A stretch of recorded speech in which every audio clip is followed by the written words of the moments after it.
여러분, 새들 중에는 유난히 모성애가 강한 새가 있습니다. 그 중에서도 가장 대표적인 새가 어떤 새인지 아십니까? 바로 펠리컨이라는 새입니다. 중세 유럽 사람들은 펠리컨을 사랑과 희생의 상징으로 여겼습니다. 왜냐하면 새끼가 굶주릴 때 어미 펠리컨이 부리로 자신의 가슴을 쪼아서 그래서 피를 내서 그 피를 새끼들에게 먹인다고 믿었기 때문입니다. 그럼 정말 어미 펠리컨이 자신의 피를 새끼에게 먹이느냐? 사실은 그렇지 않습니다. 이것은 옛 사람들이 펠리컨의 독특한 먹이 공급 방식을 오해한 것인데요. 보통 어미 펠리컨이 새끼에게 먹이를 줄 때 어떻게 주는가 하면 영유급이라는 방식으로 먹이를 줍니다. 영유급이 방식이 무엇이냐? 아마 다들 여러분들도 TV를 통해서 한 번쯤은 이 장면을 보셨을 텐데요. 어미 펠리컨이 먹이를 사냥해서 그것을 일단 자기가 먹어서 자신의 소화기관 위에다가 그것을 저장해 둡니다. 그리고 이제 새끼가 있는 둥지로 돌아와서 새끼 앞에서 어떻게 하느냐? 자기가 삼켰던 그 먹이를 다시금 토해내는 것이죠. 개어내는 것입니다. 그러면 새끼 펠리컨은 어미 펠리컨 입안으로 머리를 넣어서 그 먹이를 받아 먹습니다. 펠리컨은 이렇게 새끼에게 먹이를 공급하는데요. 그런데 이 모습을 멀리서 보면 마치 새끼가 어미 가슴이나 목을 파먹는 것처럼 그렇게 보이게 됩니다. 그런데 또 마침 펠리컨 종류 중에 어떤 종류가 있냐면요. 번식기가 되면 가슴 주변의 깃털이 붉은색으로 변하는 그런 펠리컨의 종류가 있습니다. 그러다 보니 사람들이 바라봤을 때는 새끼들이 어미 가슴을 쪼아서 어미 가슴에서 흐르는 피를 먹어서 어미 펠리컨도 가슴 주변이 그렇게 피에 물든 것처럼 변하는 것으로 그렇게 오해를 한 것이죠. 그래서 중세 유럽 사람들이 생각한 펠리컨의 사랑과 희생은 사실 이런 오해에서 비롯된 것이라고 볼 수 있습니다. 그런데 그럼에도 우리는 펠리컨을 모성애가 강한 새라고 분명히 말할 수 있습니다. 왜냐하면 그 이유는 어미 펠리컨이 새끼들을 위해서 부지런히 먹이 사냥을 하고 또 그래서 먹이를 먹이고 그뿐만이 아니라 새끼가 위험에 처하게 되면 어미는 자신보다 큰 천적 앞에서 날개를 펴서 새끼를 보호하기 위해 막아서는 행동도 서슴지 않고 하기 때문이죠. 그래서 펠리컨을 그렇게 모성애 강한 새다라고 우리가 말하기도 합니다. 그런데 여러분, 우리가 모성애에 대해서 이야기할 때 결코 빠뜨릴 수 없는 또 하나의 모성애가 있죠. 어떤 모성애가 있습니까? 펠리컨의 모성애 말고도 우리가 잘 아는 모성애가 또 있죠. 바로 인간의 모성애입니다. 오래전 대중가요 중에 G.O.D라는 그 남성 그룹이 부른 어머님께 나는 노래가 있습니다. 다들 잘 아시죠? 네, 모르신다면 신세대, 잘 아신다면 옛세대. 네, 노래 가사 중에 이런 가사가 있습니다. 흥얼거리시면 안 됩니다. 어머님은 무엇이 싫다고 하셨죠? 네, 짜장면이 싫다고 하셨어. 어머님은 짜장면이 싫다고 하셨어. 여러분, 어머니가 왜 짜장면이 싫다고 하셨을까요? 정말이지 난 짜장면이 싫더라. 난 짬뽕이다. 나는 볶음밥이다. 그런 의미에서 엄마는 짜장면이 싫다고 하셔서 그렇게 이야기 되었을까요? 노래 가사 담긴 의미는요.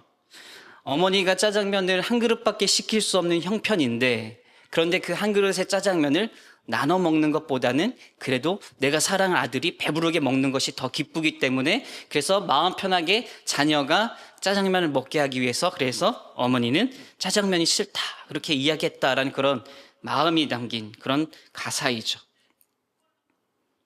여러분, 우리네 어머니들은 다 거짓말쟁이였습니다. 엄마는 고기 싫어. 엄마는 짜장면 싫어. 엄마는 생선 몸통 싫어. 나는 생선 대가리가 맛있더라. 여러분, 엄마들이 왜 고기를 싫어합니까? 왜 짜장면 싫어합니까? 왜 생선 몸통 싫어합니까? 다 자식들을 먹이기 위한 하얀 거짓말 아니겠습니까? 자식을 향한 어머니의 사랑, 그 사랑은 이 땅에서 그 어떤 사랑보다 아름답고 또 고귀하다라고 말할 수 있습니다. 지금까지 모성애에 대해서 잠깐 제가 이야기를 했는데요. 오늘 모성애에 대해서 이렇게 말씀 권면 시간에 대해서 이야기를 한 이유는 우리가 오늘 함께 읽은 본문 속에서 어느 한 어머니의 애틋한 모성애가 담겨져 있기 때문입니다. 그렇다면 본문 속에 담겨 있는 그 애틋한 모성애가 어떤 모성애이냐? 지금부터 말씀 속으로 좀 더 깊숙이 들어가 함께 살펴보도록 하겠습니다. 여러분, 예수님의 고향이 어디였습니까? 갈릴리 나사렛에서 그곳에서 이제 남동쪽으로 약 10km 정도 이동하다 보면요, 조용하고 한적한 아름다운 시골 마을 하나가 나오는데 그 마을의 이름이 무엇이냐면 바로 나인이라는 곳입니다. 나인이라는 이 이름은 히브리어 나임에서 유래한 것으로 그 뜻은 아름다운, 즐거운, 기쁜이라는 뜻을 가지고 있습니다. 그 마을의 이름을 이런 뜻을 가진 나인이라고 붙인 이유는 아마도 그 마을이 살기에 좋은 곳, 또 경치가 좋은 곳, 그래서 정말 기쁨이 있는 곳이기 때문에 그렇게 마을 이름을 나인이라고 지었던 것 같습니다. 그런데 여러분, 어느 날 아름다운 이 기쁨의 성에 슬픈 일 하나가 발생하게 됩니다. 그럼 그 일이 무엇이냐? 바로 어느 한 어머니의 젊은 아들이 죽게 된 일이 일어나고 말았습니다.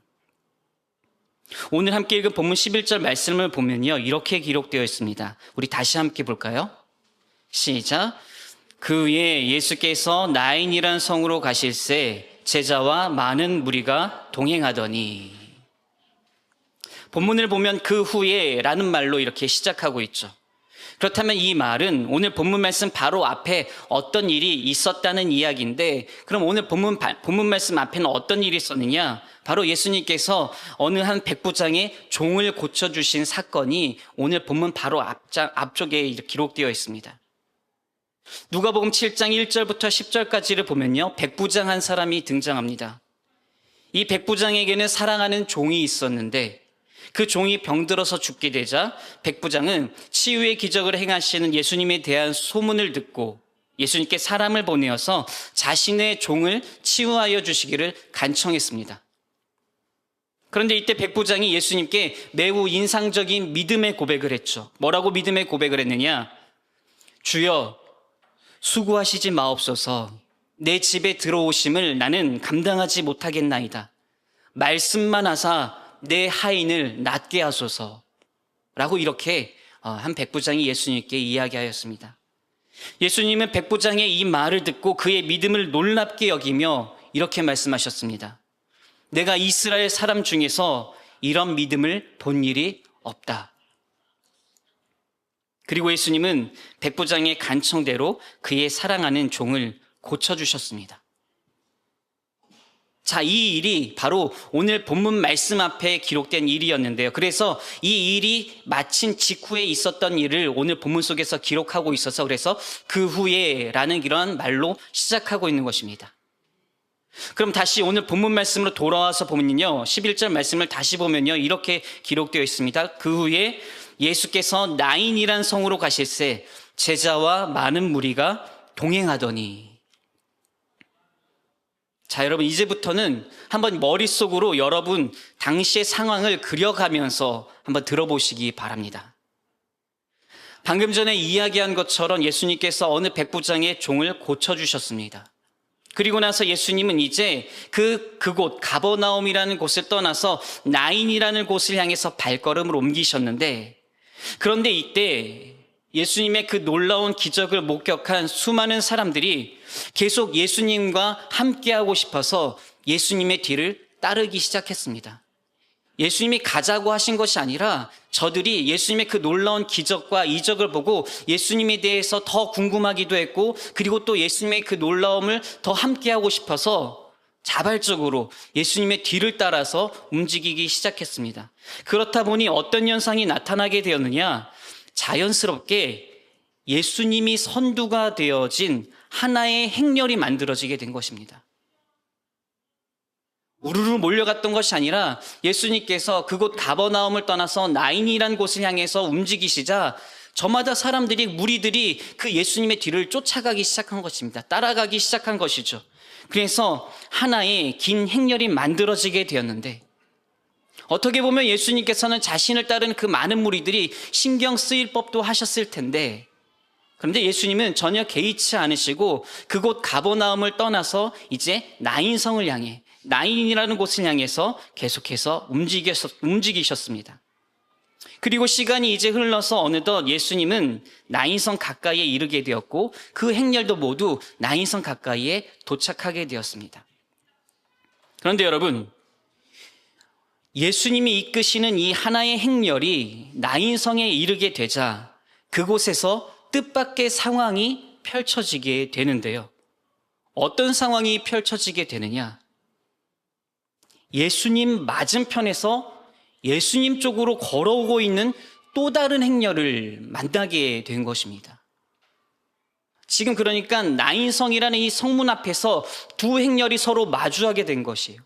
예수님이 이끄셔서 가버나움에서부터 이제 나인성을 들어가기 위해서 걸어오고 있던 하나의 행렬이 있었고, 또 다른 행렬은 맞은편에서 다가오는 성 안에서부터 성 밖으로 나오고 있는 이 행렬이 나인 성문 근처에서 이제 마주치게 된 것입니다. 그렇다면 예수님의 반대쪽에서 예수님을 향해서 걸어오고 있던 행렬은 어떤 행렬이었느냐? 성경은 뭐라고 이야기하냐면 바로 장래 행렬이었다라고 그렇게 이야기합니다. 본문 12절 말씀을 함께 볼까요? 시작. 성문에 가까이 이르실 때에 사람들이 한 죽은 자를 메고 나오니 이는 한 어머니의 독자요 그의 어머니는 과부라. 그 성에 많은 사람도 그와 함께 나오거늘. 자, 기쁨의 성 나인성에서 누군가가 죽어 지금 그 장례 행렬이 성 밖으로 나오고 있습니다. 그런데 누가 죽었느냐? 성경이 이야기하죠. 그 성에 사는 한 과부의 아들이 죽었다. 그래서 지금 이 두 행렬이 나인성 성문 가까이에서 서로 마주하게 된 것입니다. 하나의 행렬은 성 안으로 들어가려고 하고 있고 하나의 행렬은 성 안에서 지금 밖으로 나오고 있는 것입니다. 그런데 여러분, 이렇게 서로 마주하게 된 이 두 행렬이 그 두 행렬이 보여주는 모습이 너무도 대조적이었습니다. 예수님이 선두가 되시는 행렬, 그래서 성으로 들어가려고 하는 행렬은 기쁨의 행렬이었습니다. 가버나움에서 예수님이 행하신 그 놀라운 기적을 보고 예수님께서 또 어떤 놀라운 기적을 행하실지 기대가 가득 찬 행렬이었습니다. 그래서 예수님의 행렬은 살리는 자의 행렬이요, 기쁨의 행렬이요, 기대와 소망이 가득했던 그런 행렬이었습니다.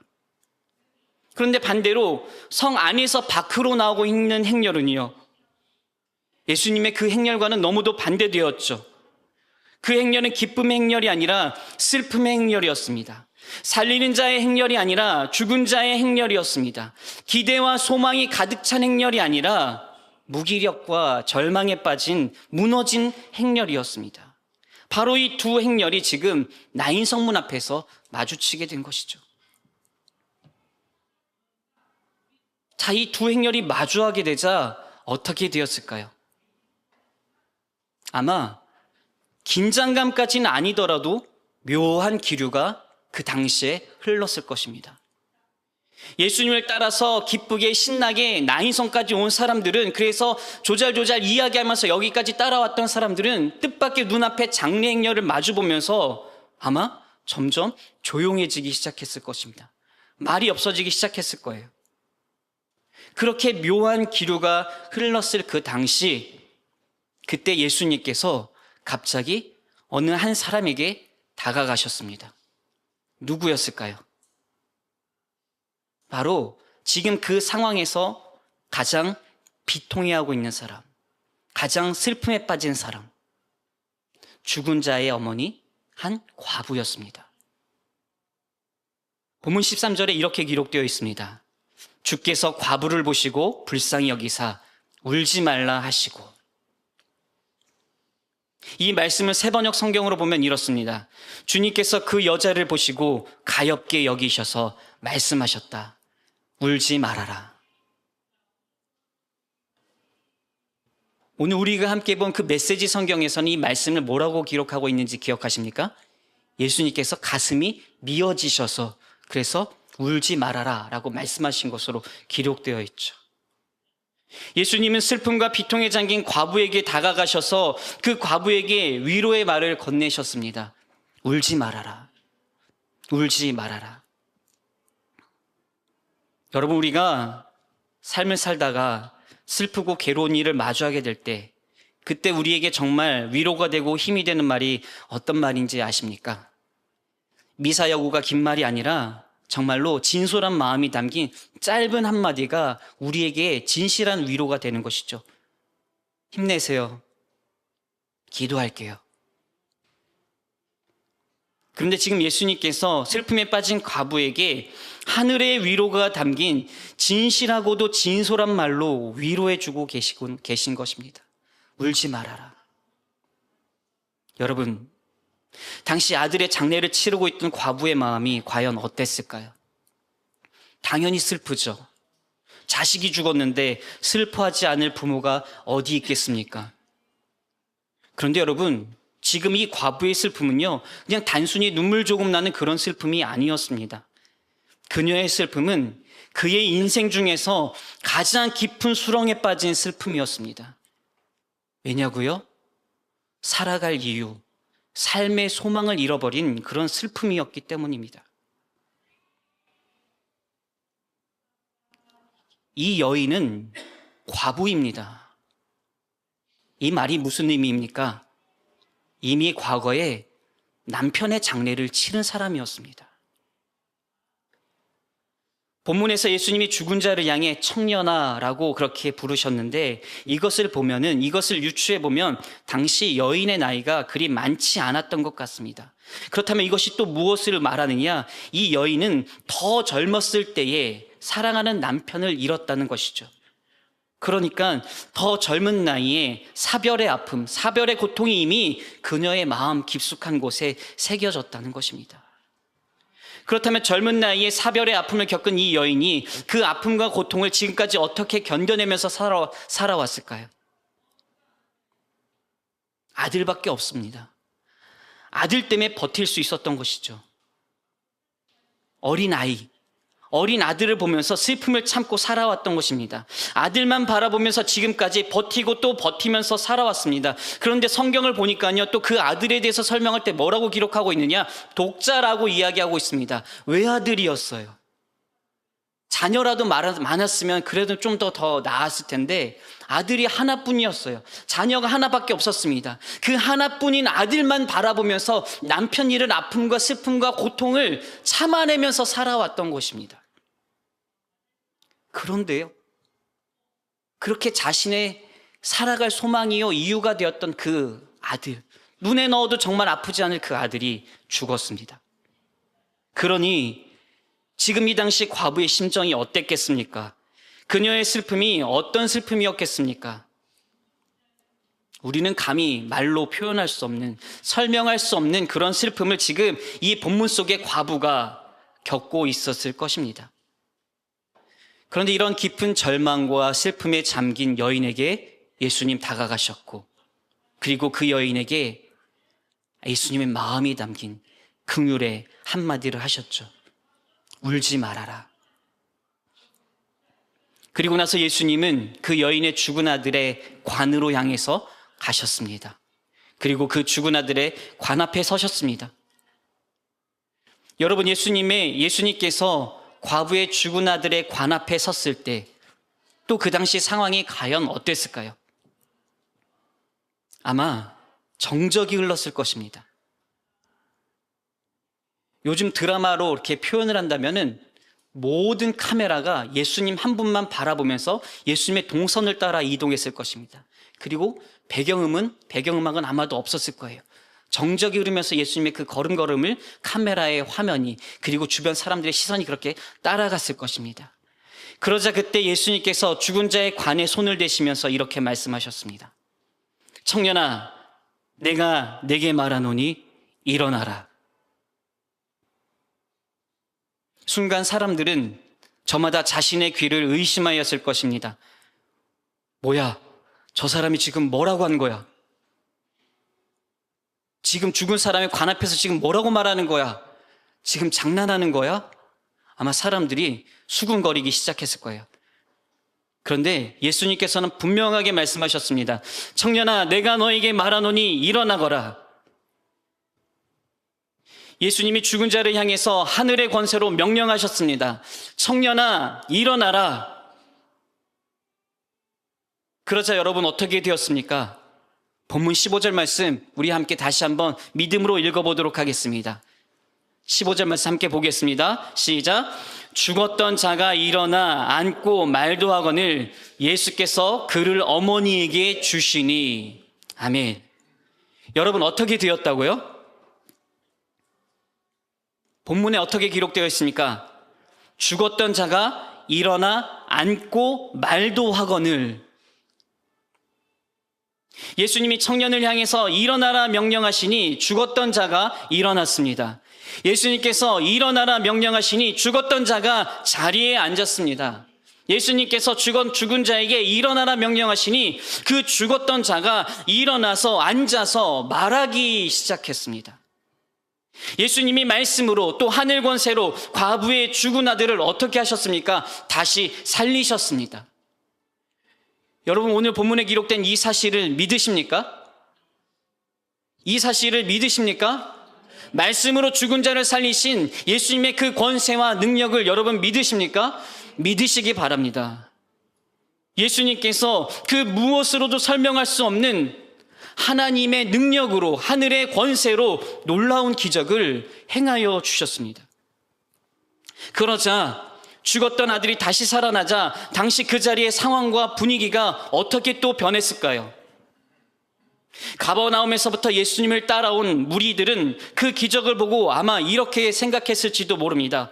와, 예수님께서 또 기적을 행하셨다. 가버나움에서는 백부장의 종을 고쳐주셨는데 그때는 죽어가는 자를 고치셨지만 이번에는 완전히 다르다. 이번에는 죽은 자를 살리셨다. 죽은 자를 살리시다니 우리가 예수님을 따라오길 정말 잘했다. 이분은 정말 하나님이 보내신 분이 맞구나. 그렇게 생각했을지 모릅니다. 또 반대쪽에 있던 무리들은요, 성 안에서부터 나온 장례 행렬의 무리는 아마 이렇게 생각했을지도 모릅니다. 뭐지? 지금 우리에게 무슨 일이 일어난 거지? 어떻게 된 거야? 어떻게 죽어서 관에 누워있던 자가 일어난 거야? 어떻게 죽은 자가 지금 앉아서 지금 말을 하고 있는 거야? 저 사람 도대체 누구지? 저 사람 누구이기에 말로 죽은 사람을 살려낸 거지? 아마 당시 현장의 분위기가 이런 분위기이지 않았을까요? 그런데 여러분, 당시에 누구보다 놀라고 누구보다도 소리 지르면서 기뻐했을 사람이 누구였겠습니까? 바로 그 청년의 어머니, 과부였을 것입니다.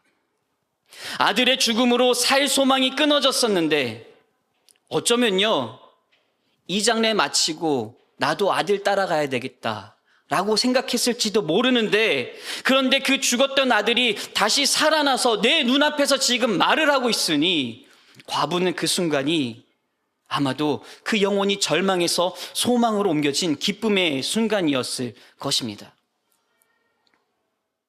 여러분, 예수님의 권세 있는 말 한마디로 죽은 자가 살아났습니다. 이 말은 무슨 뜻이냐? 그 즉시 장례식이 끝났다는 것입니다. 청년의 관을 들고 있던 사람들은 그 자리에서 바로 관을 던져버렸을 것입니다. 청년이 살아나자 관을 따르던 무리들이 일제히 그 행렬의 방향을 바꿨을 것입니다. 왜냐? 이제 더 이상 성 밖으로 나갈 이유가 없기 때문이죠. 그래서 성 안에서 밖으로 나가던 과부의 행렬, 죽은 자의 행렬, 슬픔과 절망의 행렬이 이제 반대쪽에서 오고 있던 예수님의 행렬과 합쳐져서 하나의 행렬이 되었습니다. 장례 행렬, 슬픔의 행렬, 절망의 행렬은 이제 사라지고 다시 기쁨으로 성으로 들어가는 예수의 행렬, 생명의 행렬, 소망의 행렬이 되었습니다. 사랑하는 성도 여러분, 이것이 바로 복음입니다. 이것이 바로 복음의 능력입니다. 예수님을 만나면 슬픔의 행렬이 변하여 기쁨의 행렬이 됩니다. 예수님을 만나면 죽음의 행렬이 변하여 생명의 행렬로 바뀌게 됩니다. 여러분, 우리가 예수님을 만나면 우리의 절망이 소망으로 변하게 됩니다. 그런 이 자리에 계신 여러분도 그 예수님을 만나서 그 예수님을 따라서 기쁨의 행렬 가운데로 나아가시기를 주님의 이름으로 축복합니다. 예수님을 따라서 생명의 행렬로 나아가십시오. 예수님을 따라서 소망의 행렬로 나아가십시오. 이 세상 사람들이 걷고 있는 절망의 행렬, 죽음의 행렬, 사망의 행렬이 아니라 우리를 생명 가운데로 이끌어 주시는 그 예수님을 따라서 소망 가운데로 나아가시는 여러분 모두가 되시기를 주의 이름으로 축원합니다. 이것이 바로 오늘 본문 말씀을 통해서 하나님께서 우리에게 주시는 말씀의 권면입니다. 사랑하는 성도 여러분, 예수님이 나인성 과부의 죽은 아들을 살리신 오늘 본문 말씀을 이야기를 통해서 우리가 기억해야 할 믿음의 교훈이 두 가지 있습니다. 그것이 무엇이냐? 먼저 첫 번째는요, 예수님을 따르라는 것입니다. 예수님을 따르라. 어떤 예수님을 따르느냐? 소망의 예수님을 따르라. 우리가 세상을 살다 보면요, 우스갯소리로 이런 말 잘 듣죠. 줄 잘 서야 한다.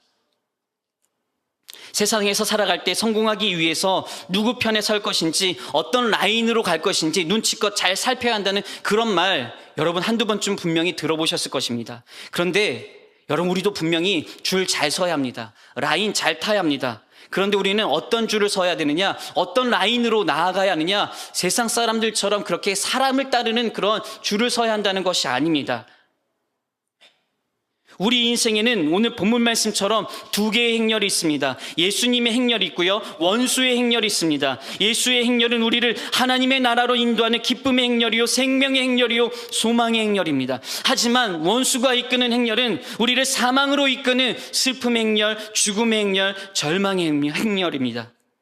그렇다면 우리는 이 두 행렬 중에서 과연 어떤 행렬에 속하며 살아가야 할까요? 누구를 따라야 할까요? 당연히 예수님을 따르는 그 행렬에 우리가 서야 합니다. 예수님을 따르는 인생이 되어야 합니다. 사랑하는 성도 여러분, 예수님을 따르십시오. 여러분 삶이 다하는 그날까지 오직 예수님 한 분만 따르시기를 바랍니다. 한눈 팔지 마십시오. 원수 마귀는 우리를 무너뜨리기 위해서, 예수 행렬에서 우리를 이탈시키기 위해서 계속해서 우리를 유혹합니다. 계속해서 우리를 미혹합니다. 저 세상 행렬이 마치 더 좋은 것처럼 그렇게 우리를 속이려고 합니다. 그러나 그것은 분명한 거짓입니다. 그러니 세상 유혹에 현혹되지 마시고 날마다 예수의 행렬을 따르는 여러분 모두가 되시기를 간절히 소망합니다. 매일의 삶을 살아가시면서 여러분 자신에게 선포하십시오. 나는 예수만 따르리라. 나는 예수의 길로 가리라. 이렇게 스스로에게 날마다 선포하고 다짐하시는 여러분이 되셨으면 좋겠습니다. 그런 의미에서 이 시간 저를 따라서 한번 여러분 입으로 한번 그렇게 고백을 해볼까요? 저를 따라서 한번 이렇게 힘차게 선포해 보십시오. 나는 예수만 따르리라. 나는 예수의 길로만 가리라. 다시 한번요. 나는 예수만 따르리라. 나는 예수의 길로만 가리라. 지금 여러분의 입술로 선포한 그 고백대로 정말 날마다 매일의 삶을 소망 되시는 예수님만 따르고 소망 되시는 예수님이 향하는 길로만 향하는 여러분 모두가 되시기를 간절히 소망합니다. 한 가지만 짧게 더 이야기하면요, 오늘 본문 말씀 통해서 우리가 기억해야 할 믿음의 교훈 두 번째가 무엇이냐? 예수를 끝까지 믿으라는 것입니다. 소망 되시는 예수님을 끝까지 잘 믿으라는 것이에요. 우리에게 좋은 믿음의 선배이자 목회자이셨던 한경직 목사님이 살아계실 때 이런 일이 있었다고 합니다. 한경직 목사님이 은퇴하시고 남한산성에서 요양하실 때 나이가 70이 넘어 은퇴한 후배 목회자들이 문병을 찾아갔다고 합니다. 그때 문병을 간 후배 목사님들 중 한 분이 한경직 목사님에게 이렇게 이야기했습니다. 목사님, 우리 후배들에게 한 말씀 해주십시오 라고 그렇게 이야기하자 한경직 목사님이 후배 목사님들에게, 은퇴하신 나이가 70이 넘은 후배 목사님들에게 뭐라고 이야기했느냐, 이렇게 말씀하셨다고 합니다. 목사님들, 예수 잘 믿으세요. 여러분, 목사님들이 예수님이 누구신지 몰라서 한경직 목사님이 예수 잘 믿으라고 그렇게 말씀하셨던 것일까요? 아니요. 한경직 목사님이 그렇게 권면하셨던 그 마음은 아마도 이 목사님들이 끝까지 예수님을 자신의 구주로 붙들면서 살라는 그런 마음 담긴 권면이었던 것 같습니다. 여러분, 우리가 믿는 예수님 어떤 분이십니까? 오늘 성경 본문 말씀을 통해서 우리가 만난 예수님은 말씀으로 죽은 자를 살리시는 능력의 하나님이십니다. 또 슬픔으로 인해 고통 가운데 몸부림을 치는 자에게 진정한 하늘의 위로를 주시는 분이십니다. 죽음을 생명으로, 절망을 소망으로 바꿔주시는 분이십니다. 바로 그 예수님을 우리가 끝까지, 우리의 삶이 다할 때까지 온전하게 잘 믿어야 한다는 것입니다. 그런 의미에서 여러분도 여러분 삶이 다하는 그날까지 끝까지 예수님을 잘 따르기 바랍니다. 끝까지 예수님을 잘 믿으시기를 바랍니다. 그래서 그 예수님의 그 소망의 길로, 소망의 행렬로 나아가는 여러분 모두가 되시기를 간절히 소망합니다. 이제 말씀을 마무리하겠습니다. 여러분, 우리는 오늘 성경 본문 말씀을 통해서 두 개의 행렬을 보게 되었습니다. 하나는 예수님이 이끄시는 생명의 행렬, 기쁨의 행렬, 소망의 행렬이었고, 다른 하나는 원수가 이끄는 사망의 행렬, 비통의 행렬, 절망의 행렬이었습니다. 우리 인생 속엔 이렇게 두 개의 행렬이 항상 존재합니다. 생명 행렬, 그리고 사망 행렬. 예수님이 이끄시는 행렬, 원수가 이끄는 행렬. 여러분, 우리는 이 두 행렬 중에서 어디에 속해야 하겠습니까? 누구를 따르는 행렬에 속해야 하겠습니까? 간절히 바라기는 이 자리에 계신 것처럼 끝까지 예수님께서 이끄시는 그 생명 행렬에 나아가는 여러분 되시기를 간절히 소망합니다. 그리고 여러분 삶이 다하는 그날까지 변치 않고 끝까지 예수님만 따르는 여러분 되시기를 바랍니다. 그래서 소망 되시는 예수님으로 인해서 절망 속에서도 소망의 빛을 향해 나아가는 여러분 모두가 되시기를 주의 이름으로 축원합니다.